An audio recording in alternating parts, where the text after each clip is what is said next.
Thank you for joining me for this talk on what I'm calling yellow bumblebees in the Black Hills.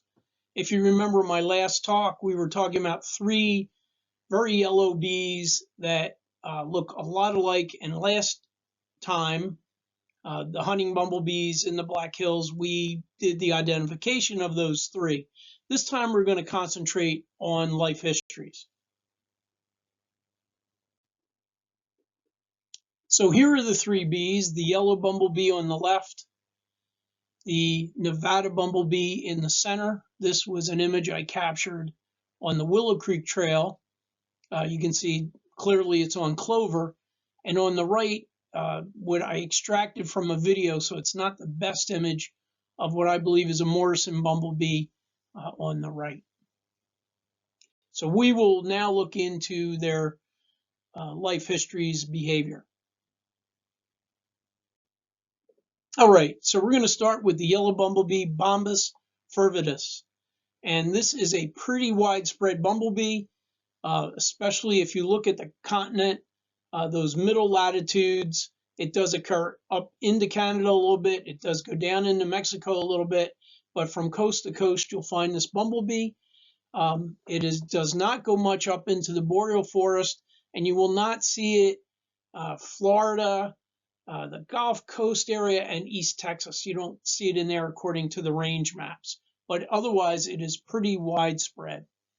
It is found in grasslands, farms, parks, and gardens, and because it is a surface nester, it will nest on the surface in mouse nest, in tufts of grass, and high grass. It tends to be pretty aggressive, probably because it's so vulnerable. So it tends to be one of the more aggressive of the bumblebees. Similar to the northern amber bumblebee, this bumblebee, the males will seek out other colonies and wait outside of their nest until future females, the guyans, appear late summer, fall, and then they will mate with them there instead of searching around like many of the others do. So a clever approach. And there's a long list of plants. I put these in case some of you are trying to favor those species. So feel free to freeze this and collect what information you need. But you can see here everything from thistle and honeysuckle to clover and vetch. Now, the Nevada bumblebee, Bombus nevadensis, is a Mountain West bumblebee. And so this particular bee can go up to over 2,000 meters in elevation. It will run from BC down south into New Mexico and southern Arizona, the highlands of the desert west, as described by bumblebees in North America. But it will be in the Sierra Cascades down into Southern California. So it's west of the Great Plains, fairly common, found in Mexico, but not too much on the coast ranges, in the western coast ranges, not very much at all. And we'll, again, habitat, open grassy prairie and meadows. Bumblebee Watch says it's active from April to October. Of course, that depends on elevation and etc. This is an underground nester, and according to the Montana Field Guide, it will nest late May to early June, and moderately common bumblebee. A long list of plants, of course, everything again from milk vetch and thistle and clover down to vaccinium and the berries, blueberries, etc. So here's some interesting information from the Montana Field Guide. You can go to their website. Really good information. It appears that this bee lays one egg at a time, and that on average, the broods that actually emerge are about 12 larvae from the egg laying. It takes 24 to 39 days to produce a worker, and the colonies tend to be small. Now, I don't know if they did this research or they're reporting on other research, but one of the things that they were saying about Nevada Bumblebee is that they followed 5 different colonies. And what they do is they count the cocoons in the colonies to determine the number.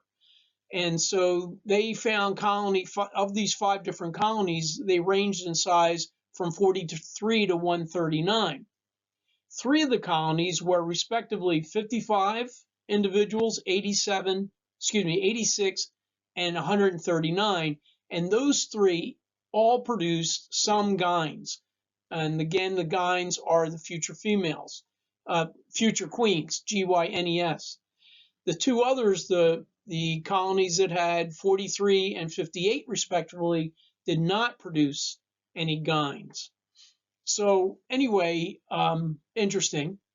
And that one of the other facts that I found that was interesting is they found that a number of times these gynes will hibernate together. So there's 4 gynes in a hibernaculum.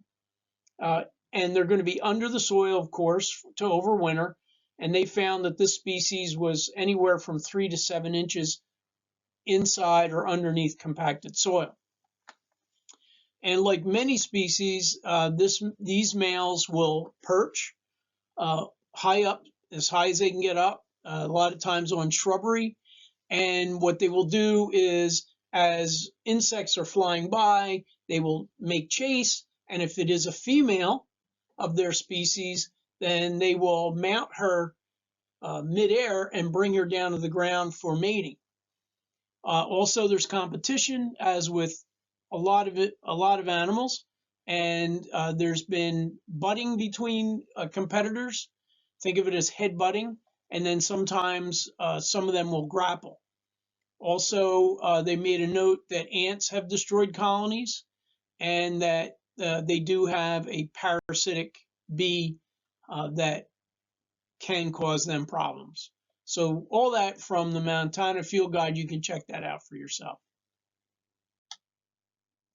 So we'll talk about, lastly, the Morrison bumblebee. I'm kind of leaning towards that for my bumblebee that I found.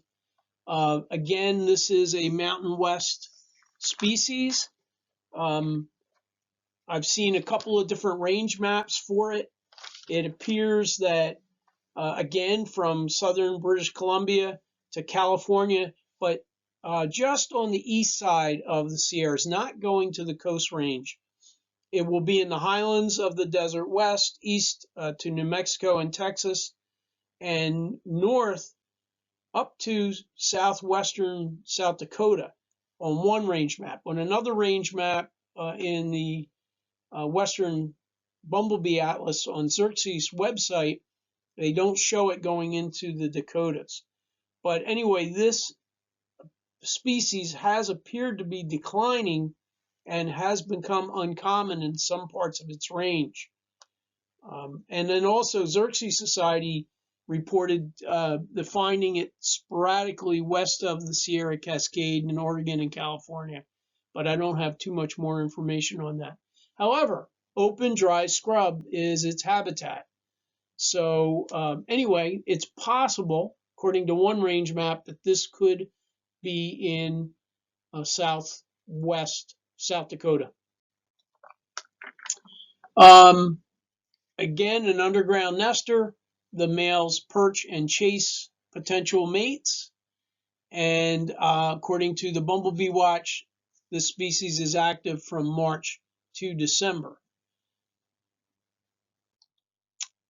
Long list again of plants, everything from milkweed and sweet clover that it relies on for pollen and nectar. But also it was mentioned that it's an important species for the alfalfa agriculture. I want to read a quote from the Xerces Society about the conservation of the species. So I'm quoting, This western North American species has declined in relative abundance by 74% in recent years, and persistent declines have also been high.